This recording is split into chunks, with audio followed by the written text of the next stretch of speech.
Yeah, this is, it wasn't, we got off to such a great start tonight. And then, like, the bottom fell out for a while. And I didn't recognize the team on the floor. And I thought Jamal Murray was great.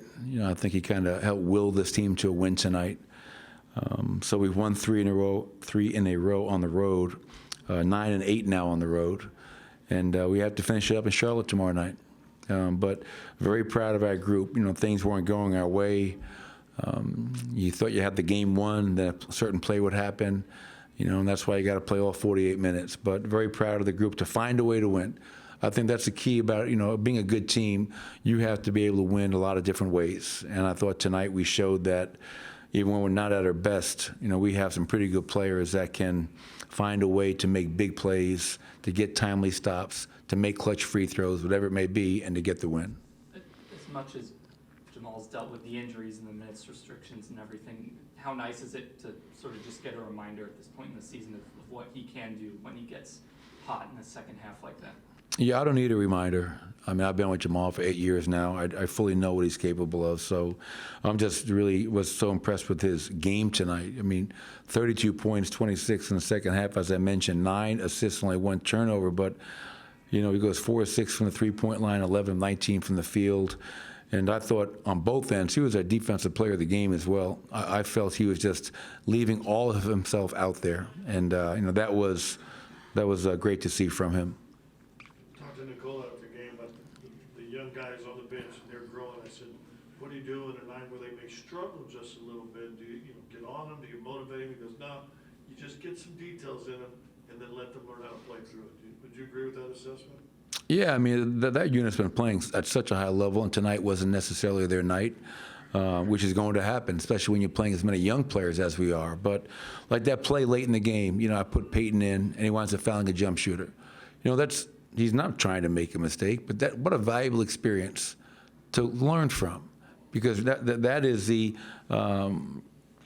biggest lesson that you can learn is being in game situations and failing, and saying, I can put myself in that position next time. So, and it's really important for me, Scott. The last thing I'd say with that is, easy thing to say, well, let's go with Justin, let's go with this guy. But I gotta, even when they're not playing well, I gotta find a way to stay with them, give them another chance, because that is me showing I have confidence in them and I know what they're capable of. If every time things don't go right and I yank them, they're not going to build any confidence. And that's the greatest gift I can give all those guys. So, yeah, rough night for them, but I know they'll all be better tomorrow night. When did Watson earn that spot to be on the floor for a defensive possession in the final minute? Yeah, he's, just his body of work this year, with 30 games in now, and he's been tasked with the responsibility of guarding some of the opposing team's best players, and he's done a hell of a job. And, whether it's Kevin Durant one night, it's De'Aaron Fox, it's DeMar DeRozan, he's a guy that we have complete confidence in. And, the offense we're getting from him, the three-point shooting, that's all gravy. But Payton is a guy that can be a disruptive, versatile defender, and putting him out there with his length. And, he's going to get better and better the more comfortable he gets in those situations. Have you done anything different with the free throw shooting? Has Ryan Bowen changed anything with the free throw shooting? And that was a good night for you guys. Yeah, and it's been really good. And there's two things with that, Katie, not just the percentage, but the volume. We're getting there. And if you're getting to the foul line, what does that equate to? Being aggressive, being physical, playing to the basket, and not settling. Tonight we only took 26 threes, which is not a great number in terms of volume, but we made, I think 11 of those for 42%. But we're getting to the free throw line. Aaron Gordon's been tremendous in that regard, and I think he has a lot to do with not only the attempts, but also the efficiency there. He's stepping in, taking his time, and knocking them down at a high level. But I kill Ryan Bowen when we don't make him, so if you want to give Ryan Bowen his flowers, go ahead. Is it when the team starts the season as low in percentage as they did, can it be a bit of a confidence boost to have to go to the line late in games and have to make those shots to ice it away for Gordon, for Jamal, for everyone to go to the line? Well, I'd say when you start the season off ranked 30th in free throw shooting, there's only one way to go. You can't get to 31st. So our group is and we talk about it. It's something that we say, fellas, we got to stop leaving all these points on the free throw line. It's going to come back and bite you. And so to your point, yeah, when Aaron goes 8 of 9 and Jamal 6 of 8, that was a huge offensive rebound off the miss, by the way.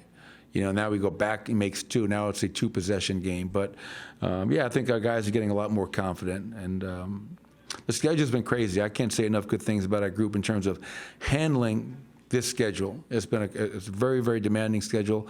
I think more demanding than most teams. And our guys are 20-10. We're finding a way to win consistently on the road now. And that hopefully we can finish off this 3-game trip with a win tomorrow night in Charlotte, which will be a really tough game for us. Nicola's going to set more and more records. Obviously, we watch him play every night. Tonight, he passes a Hall of Famer and Dan Issel for the most rebounds in a career. That's a Denver Nugget. By the way, he was impressive. His nickname was the Horse. Appreciated that. But your thoughts on him passing guys what seems so early in his career that are just legends? Yeah, I mean, and Dan Issel is a legend. Yeah, I mean, Horse, Missile, whatever you want to call him. I saw Dan this summer, and he is was a hell of a player, even better person. So I have so much respect for who he is. And for Nikola to grab 6,631 rebounds and pass him, we joke about it, but it seems like every night there is some kind of note with Nikola Jokic passed this guy. And when you're in the same conversation as a Dan Issel, you're doing something right. And we all realize how fortunate and blessed we are to have Nikola in Denver. And he's going to be a Nugget for life, and we're all going to see him pass and break a lot more records.